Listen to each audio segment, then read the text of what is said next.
Hello and welcome to another exciting episode of School Life Unpacked with me, your host, Natasha Curtis-Ego. Today I am so very excited to have an amazing guest with me and I would love for her to introduce herself. Hello, I'm Sian Ansell and I have the great pleasure of working with everyone who works with our youngest children. It's fantastic, from childminders to parents and carers to those working in nurseries and preschools and also in schools as well, Natasha.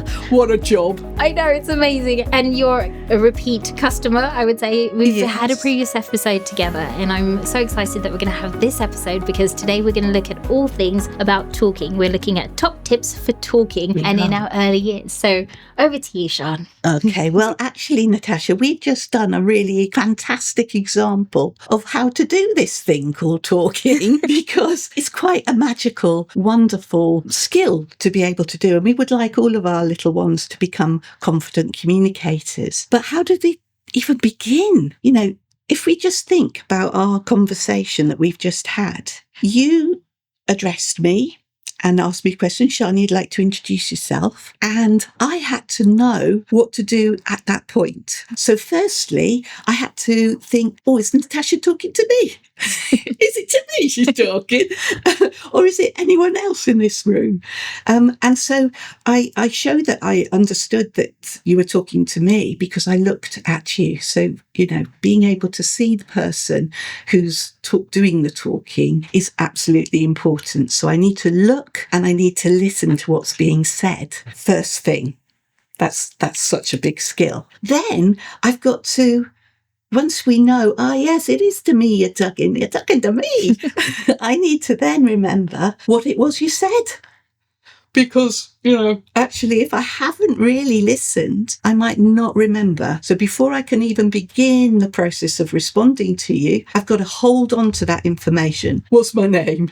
And sometimes, if we're really nervous about things, we can forget really basic information. I once looked down at my lanyard, which has got my picture on it, and just saw the word Essex. So introduced myself as Sian Essex. And then I had to say, not sister of David. So I've got to remember what you've said. I've then got to be able to understand what it was all about. Then I've got to find the words. Okay, I have an idea. How am I going to answer that question? What might I need to say? Then I've got to choose the words. Then I've got to think about the words and put them in the right order. Then I've got to make sure that the sounds I need for every word that I want to say is put in the right order. And then I actually get it out to you. Hopefully, all the words in the right order with the right sounds in a language that you then understand, and then you'll respond to me. Isn't that amazing? It is. It is amazing what our brain can just do. But where does it all begin? Because how do we get our little ones confident? Are they able to have that back and forth conversation? Well, you've hit it on the head. Okay, so actually, with our very youngest little ones, we've got to start talking with each other. And that back and forth of a conversation starts right from the moment that that little one is held in front of that caring adult's face, and maybe the adult might smile, and then that newborn baby will then mirror that facial gesture and mirror it back, or they may look up to the light, or something might mean that they move their eyes, and that responsive adult will follow their gaze and look at what they're looking at, and then maybe they might say, oh, the lights are bright. So even at that very young stage, having that conversation is helping them to understand, I do something and then you respond, and then I respond to you, and I hold this back and forth between each other. So even before I'm really verbalizing and putting sentences together and holding, lots of long conversations with you, I'm able to do that totally wordlessly because you tune into me and you respond to me. Some in early years like to call it the serve and return, which I love. Like tennis. Yeah, absolutely. So our little ones, they bat something to us. And really, it's on our shoulders to recognise that that's a communication. And then we can respond. There's a lovely little video that was hugely viral between a dad called DJ and his little toddler, little 12-month-old called Kingston, and they're sitting on the sofa and they're having this wonderful babbling conversation. So Kingston starts with like this, pointing at the telly. They're watching a football game, and the dad goes, I know, I was thinking that too. Who put him there? Kingston sort of smiles back at the dad and goes, and he's gesturing. And then there's this wonderful back and forth between them, where clearly that little one's had lots of experience of, this is what talking to someone's all about. Yeah. Your turn, my turn. So the first top tip for our talking is around let's talk. We know from some recent research as well, it's not just sort of being very verbose and going, oh, look at you doing da-da-da-da-da. It's actually having the conversation with your child. So the more times that you do this serve and return, the research showed it actually helps to develop all of the synaptical connections needed. So later the study found that children between ages 4 and 6, those children who'd experienced longer back and forth conversations, not surprisingly, I suppose, had more vocabulary, were more able to sustain and participate in that conversation. So it's not talking at your baby, it's actually holding a conversation with your baby. Absolutely. Okay. And that realization that we're actually building brains. Creating networks. Yeah, it's amazing, isn't it? It's like, wow, we should all have, as parents and kids, brain builders. It's our occupation. Yeah. Absolutely, I like that. Yeah, so after we've done that, let's talk then, building up opportunities for conversations, maybe we might want to start thinking about, well, I'm not sure that my little one is really understanding this back and forth. So we can do things like pausing when we're singing a little song. So if we were singing Twinkle, Twinkle, Little, we might pause. And you might go, Stop. like this. Yeah. Or if it's, baby's really quite young, you pause and they might respond with a smile and you might go, yeah, and start. So that pausing again is really emphasising, oh, hang on, this is my turn now. So it really helps them to understand, oh, right. And also you've got that anticipation. If you think about all of those early nursery rhymes where maybe Incy Wincy Spider, down came the rain and whoosh the spider. You can see little ones doing the actions. They may not have the words yet, but they already know that the rain's going to come down. They'll start doing some actions for that. What else might we do?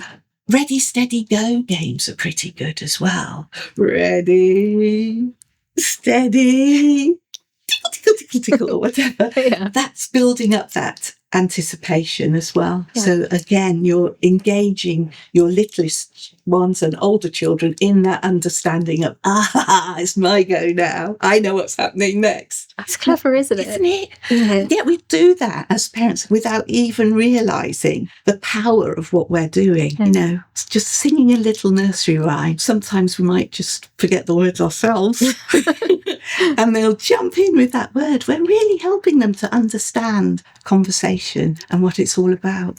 Isn't it magic? It is. Okay, so that's our first top tip. Okay, so then the other is one that's known as following our child's lead. So in other words, how can we follow what they're doing if we're from our adult height and our littlest one is sitting on the floor? So it kind of means actually we've got to get down to the floor and be with them so that we can see each other face to face. So then if I'm looking at you and you're looking at me and I can see where you're looking at, I can tune in to where your interests are and I can follow your lead. And what we know from, again, some research is that when they looked at the 18-month-old children there were two little groups. One little group was regularly had parents who were encouraged to follow their child's lead. So in other words, when the child reached out for a spoon, they would go with that and go, oh, you got the spoon, you're going to, and just play with that. Whereas another little group, the control group, so to speak, they were just encouraged. So if the baby reached out for the spoon, the parent carer might go, oh, look at my keys. Okay. Yep. Or no, you want the teddy. Right. Yep.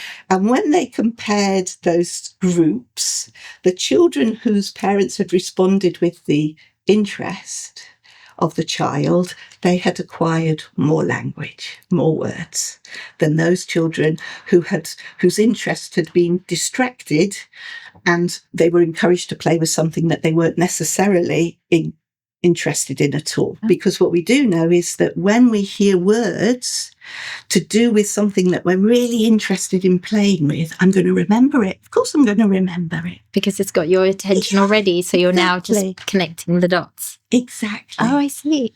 So, if we can follow the child's lead, get onto their level, whatever that might be, maybe follow their gaze, which is our next top tip, and talk about what they're seeing. So when they are looking out the window, you might go, oh, look at the wind blowing the trees. So they might not know what all of those words mean, but we're showing we're interested. We're showing that we're looking at what they're looking at. And maybe later, they may become a tree arborist or whatever, really fascinated by nature. Yeah. But us responding and talking about what they're looking at can really help them to, again, understand that back and forth, but also start to link the words they hear with the object that they're looking at. Okay. So we're following the child's lead, we've followed their gaze, and now top tip number 4 is maybe comment. Okay, so comment on what your child's doing. And this is, again, for all ages. I'm starting off from the very little, but this works for all of our children. So again, we just may comment on what they look at you jumping up and down, or look at you running. Yeah. And what they're doing there is hearing the words linked to the action. Oh, okay. So again, building another connection. I'm doing this, and my mum is telling me, "Look at me, what I'm doing." So I know now what I'm doing. Yeah. Yes. That kind of thing. Yeah. Exactly. So, in other words, if we think about a noisy lorry has just gone back, and we go, "Oh, wow, that was a noisy lorry." We, as the parent, have noticed that our child was startled. Wow, what a noisy lorry! Okay, they're going to go, "Oh, yeah, that was noisy." But they just heard noisy with that sound. So then it's quite likely that they could then go, "Yeah, it was noisy." They've suddenly got a word that they can hook onto what they've just experienced. Okay. So it could be an action, it could be an object. So they might be reaching out for the car. So I might go, "Oh, yeah, you're reaching for the car. You want the car." For a very young baby, or for our older children. You want the pencils. Yes. Okay, here you go. So it's a cue for seeing that we're, again, watching what's happening and being able to respond to them, and also give them the vocabulary they need. So later I might go, "Yes, could I have the red pencil or the pink or the purple pencil, please, Mum?" Yeah. So comment on what they're doing. Then we might want to repeat. So we may be at a point where a little one actually repeats, says a word. So we're watching our little one, and they go, "Oh, da," like that, pointing at a car. And at that stage, they're just using one word. So it works really well as an adult to just respond with, "Car." Yeah, car. So they can hear how to say it. Car. See, I remember being told not to mimic how they say it, but to say it properly so that they're able to hear that correct model. Yes. Absolutely, Natasha. So if they've said, "Oh, bod" for dog, then you'd go, "Oh, yeah, there's a dog." Okay, just to get the correct so they terminology. Can hear that dog, and then they can store that. And the more they hear it being repeated in the correct fashion, but positively, as in, it's a dog, then the more likely it is that they'll restore it and then start, hopefully, to say dog. Okay. back. Okay, repeating words. Now, sometimes they may be at a stage where actually we need to extend their vocabulary. I know they know the word dog, okay? They're pointing and saying dog. Yes, I might say, yes, a really big dog. What a big dog. And so now I'm beginning to introduce a new word, big, as opposed to the little dog that lives in number 3. By extending what they've said, we're actually creating a wonderful climate to become word magicians. I'm hearing a new word, I'm going to suck it in and I'm going to remember it. So comment, repeat, and then extend. Okay. And obviously, as our children's language becomes more developed, then we extend with further sentences, or we might ask another question to just keep provoking their thinking and their responses. It's clever, isn't it? How language builds. It really is. As we're breaking it down, I'm listening and I'm thinking, oh yes, I can actually feel like I remember those stages of the one word, the 2 word, they're adding a little bit more.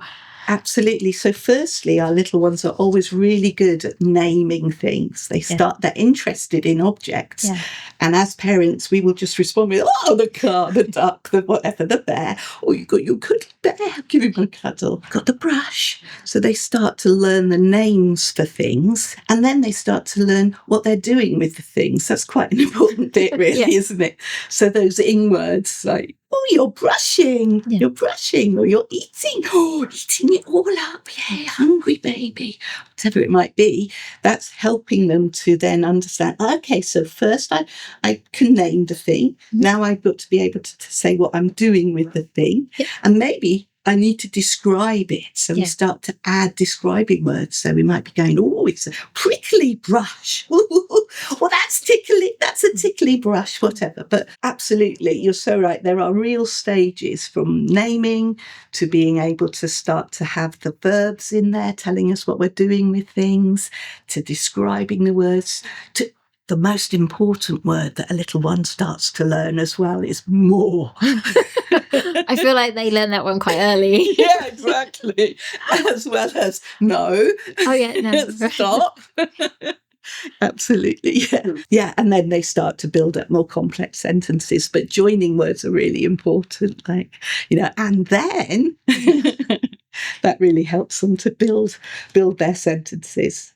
Lovely. So that's 4, 5, and 6 done. Comment, repeat, and extend. Okay.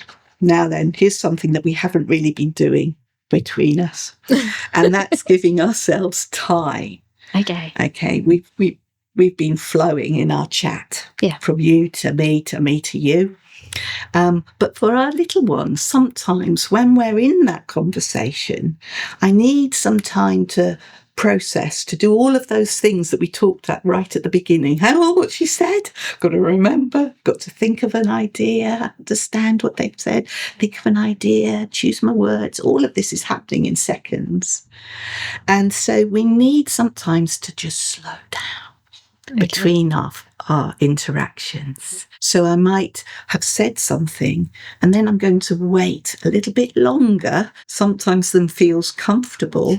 The guidance is sometimes give your child up to 10 seconds. Which can feel a long time. A very long time, particularly because we as adults, we've got a default setting, and that's like no silence. We keep our children engaged and busy by chitter-chattering the whole time. So it feels strange to be encouraging everyone to maybe stop the chat for a minute and give a little bit longer for our little ones to process what's been said, and to find the word maybe that they want to respond with. Does that work? The younger you are, the more time potentially you need to process, or does it? No, I think it can happen right the way through. You could be 4 or 5 and you still need that 10 seconds to 15 seconds, but that feels very strange. I mean, we could stop now and time ourselves and everyone will have turned off. So we won't do that. Yeah. But I think up to about 10 seconds works significantly successfully from the studies that have been done. It's shown, and even from little ones responding afterwards saying, I like it when I have time to think about what I want to say. So it's amazing. It has a lovely ripple effect on the way that we interact with children when we're in school, for example, not expecting an immediate answer for all of our children, because for some of our children, they just need that little bit longer to find the word that they would like to say. I feel like that's the most challenging, because I think you're right. We are on default that if I ask you something or ask you to do something, your response should be immediate. Can you go and put your shoes on? You should be moving before, but I suppose. And for some of our children, can you go and put your shoes on? That's too many words. Yeah. I hadn't thought for about me that. to understand. Yeah. So sometimes as parents, we make it tricky. Quite subconscious. We're not doing it deliberately. But what might be helpful sometimes is just saying, shoes on. Okay, just cut out all the extra. Yeah, that's it. So we say what we want rather than what we don't want, or rather than a long explanation about. So I'm a classic one. So it would be getting ready to go out. I'd spend ages going, right, in a minute. Yay, are you ready, Evan? In a minute, we're going to go out and we're going to walk to the park, and then we're going to, put your coat on. Well, I'd lost him completely. He was back playing with his Lego. There wasn't, what you're talking about. Yeah. So it's a lot easier I should have maybe thought about saying, put your coat on. We're going to the park. Why, of course, that makes perfect sense. Oh, it does now. It always does when you think about it later. Yeah, exactly. But in the time you want to, I suppose you're doing what you feel is best because you want them to know what's coming, what we're going to do, what to expect. So you're trying to prepare the whole situation. Yeah. But sometimes that's just too much. Yeah. It's too much, Yeah. You take the responsibility away from me. Just say it as it is. And the classic is when as parents, we might be a little bit safety averse, risk averse, in the sense that we know that we can anticipate that our child's going to be overjoyed at getting to the park, and there's a little bit across the road, where we've got to hold our hands and get across the zebra crossing, and we might start it off with, now don't run, okay? Whereas in fact, what do they hear the last word was? What? Run. Yeah, okay. And guess what they do? They run. Yeah. So actually, again, if we start off with what we wanted to say, now walking, then they're going to just hear that. Okay, walking. Yeah, I'm going to test this later because I always say to my son, please don't run. And a lot of the time he does run. And now I'm thinking it's because that's all he's hearing is the word run, and he's not paying attention to the please don't get the background noise that mummy's got. Yeah, absolutely. So maybe say, right, we're going to walk across the road. Yeah. Walk. Definitely. I'm going to walk. See, mind you, if he doesn't, don't come back to me. I'll be like, it didn't work. Let's try now. No, it's keep persisting. Keep trying. Yes, see what happens. So giving longer. So that's our top tip. That's number 7. Time. Really being, like they talk about slow movement for cooking and slow movement. Maybe when we're playing alongside our little ones and our children, forget about what's happening next and just be immersed in that little moment of play together, and then slow the conversation down a little bit. So you say something and then just wait and see what happens. Okay. So then number 8. So not that I want to be stereotypical, but I am from Wales. Okay. And in Wales, when we talk, we can turn anything into a question because we might add at the end, right? Okay. And the inflection makes it a question. But what we know really helps our little ones is that if we reduce the number of questions that we ask. Okay. So, for example, I might not see my Fred's little one very often. He's quite grown up now, but maybe a couple of years ago, about 6, I'd see him and I go, hey, Eddie, how you doing? Did you walk across the park? Did you see a squirrel? Was it windy? Did it rain? Just like, hang on, you can see him. He's still trying to process maybe the first thing, but now I've asked another thing. So I'm not giving him time to really think about the first thing that I've asked. Okay, so it can be overwhelming. And maybe as a child, I'll just choose not to bother to respond. Okay. Yeah. Classic one as parents, we are very excited. We're going to collect them maybe from nursery or our childminder, or we're going to the school to pick them up. And the first thing we might say to them is, oh, what did you do today? Who did you play with? How was school? How was class? What did you learn? What did you do? Yes. And what's the typical response? Nothing. Yeah. Did you play with anyone? No. I mean, from a parent's perspective, it's like, oh my gosh, they're not doing anything and they've got no friends.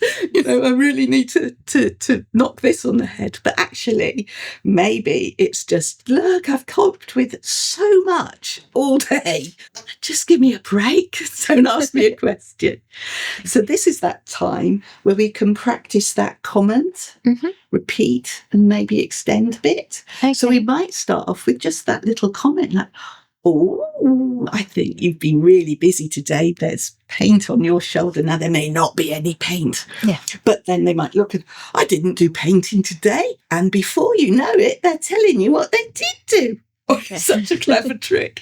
And another one is maybe go, oh, you look like you've been so busy. Your hair's all woo, like that, or whatever you might have with your child that is going to engage in that. Oh, I can tell you had baked beans for dinner today. Yeah.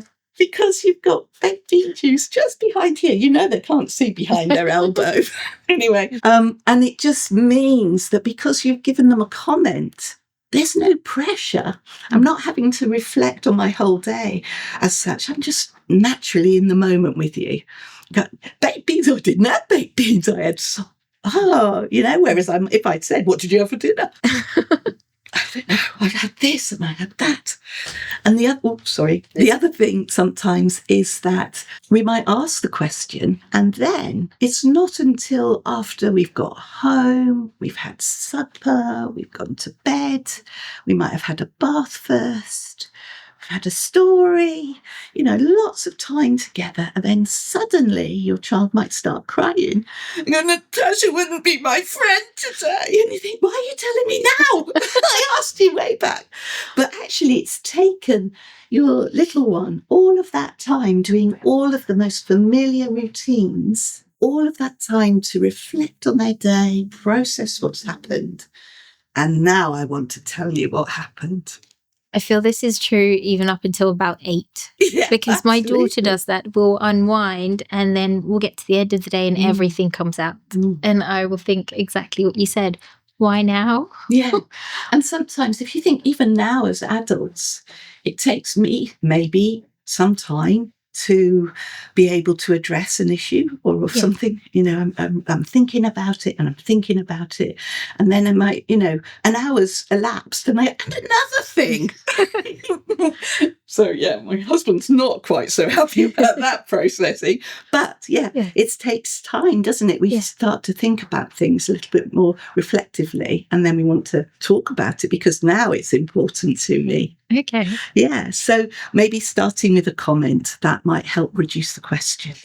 And then the other top tip that works really well is rather than asking lots of questions, maybe ask a choice question. So it could be things like, oh, would you like egg or cheese in your sandwich? Now, that's great because if you ask me what do you want in my sandwich, that's so big, isn't it? There's so many things. I might just sit here for another 10 minutes thinking about all the different things I might put in my sandwich before I come up with it.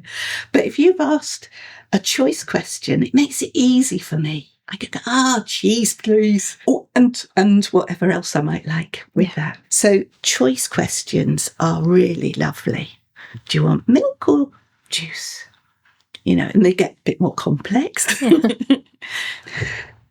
Is that helpful? I think so. Yeah. Because it sort of reduces that need to think about everything and they're allowed to focus on just 2 things. Yeah. And also gives them the freedom of feeling like they've got a lot more choice with it being a bit more controlled in a way. And it also helps in a sense for our children to focus a little bit more on what they're doing. Yeah. So it could be, now you've got, your little one really loves dinosaurs and cars and this and that. And that can be a bit overwhelming. And you might notice sometimes they just flit from one box to the next, or they get this out and then they've lost interest really quickly and they flit over to the next thing. So sometimes it could be that you just ask a choice question. Shall we play with the dinosaurs or the cars? Yeah. Or shall we play with them both and mix them up, you know? So it could be that actually giving that choice is helping me to focus a little bit longer on playing with the dinosaurs. Okay. I don't know. It's a thing. It's a thing. So yeah, giving choices, as in choice questions. And then the last one, which I think is so wonderful.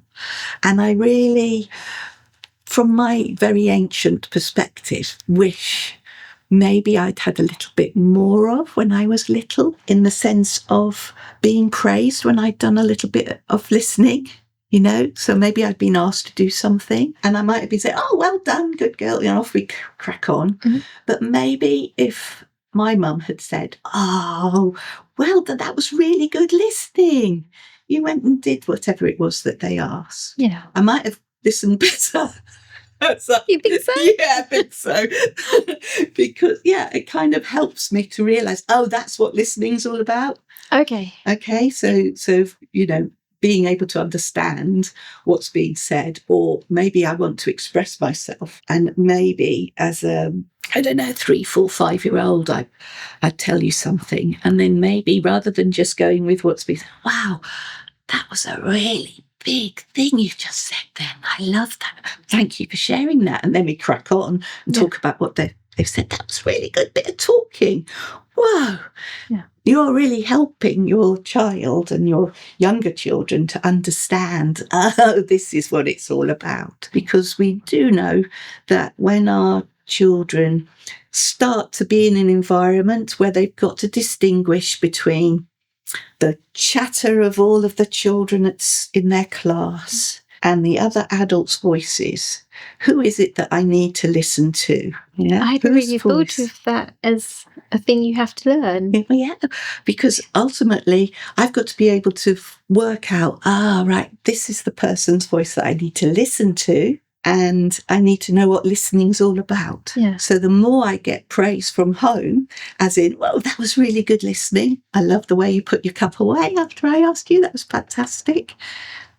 I'm starting to understand, listening is really tuning into what that adult is saying or what my friend is saying. Okay. So we establish what this lovely listening is. And put it in a positive light so that they feel they can do more of it. Yeah, exactly. Rather than, you didn't listen. Yes, all parents say that. Yeah. You weren't listening. What did mummy say? Yeah, that's it. Absolutely.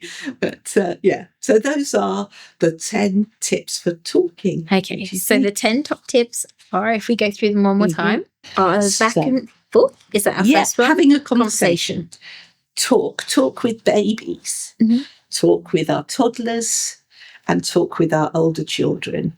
The more that our children are involved in that conversation, going back and forth, the readier they're going to be, if there's such a word as readier. But I like it. So, we're going to create it now. Yeah, that's it. New word in the dictionary. The more likely it is that they're going to be able to hold lots of words, but also be more very confident in holding conversations as they get older. And then we're going to follow our children's lead. Absolutely. And I loved what you said about getting down with them, because I think we do stand above our children a lot of the time. So I like that idea of getting down with your child and being on their level whilst you're engaging, so that they know that you're truly present in that moment. And sometimes our children will choose, just when we're really interacting with a friend or someone on the phone, that'll be the moment that they want our attention. Yeah. And what's really lovely is, firstly, if you get onto their level and go, I know you would like, I'm going to hold your hand just whilst I finish talking to Nana on the phone or talking to your teacher, you know. So they're being acknowledged. They know that they're being listened to, but we just have to learn about turn taking a little minute. So you're not sort of saying, no, wait until I finish talking to. They understand, but I'm going to wait alongside with you. Okay. But yeah, it's lovely. And then we're going to follow their gaze and talk about what they're looking at. Yes. And then we're going to comment, repeat, and then extend their vocabulary and extend their learning. Yeah. And then we're going to give them time, which I'm not doing in between this, but give them time to process, understand, follow whatever it is that maybe they've been asked, or be able to respond. Yes, even if it's just a comment, and I go, oh, it's windy, because we're looking at the tree branches moving. I might need a little moment just to process what that means, windy. Yeah, all right, I can see it, yes. And then I might just come back with, yeah, it's really windy. Sweet. And then we can try and reduce the amount of questions that we're asking, and maybe rephrase our questions to be choice questions. Yes. And then lastly, give them lots of praise and encouragement to try and get them to understand how amazing what they're doing is. Yeah. And, it is amazing. Communication is amazing. And it is. We take it for granted. And I think we rush our children into it, but they get there in the end. They do. And for some of our little ones, maybe they might never be able to fully express themselves verbally, and they may need to learn other ways to communicate. Yeah. But that if you think about all of those very universal top tips, they work for all of our children. Yes. Being on their level, following their gaze, talking about what they're looking at, naming the objects that they might hold, feel, smell, taste. Yeah, it really helps all of our children to become more confident communicators. Oh, thank you, Sean. That's the perfect place for us to round our conversation up. Thank you so much for your time. And please come back with more. If you come up with more tips or anything, you are always welcome. That would be a pleasure. And thank you for sharing your knowledge with me and everybody else listening. Thank you, Natasha. Thank you. Thank you for joining us on today's episode. And we truly appreciate you listening. Don't forget to turn on your notifications, subscribe, and follow to stay updated on future episodes. We look forward to seeing you next week.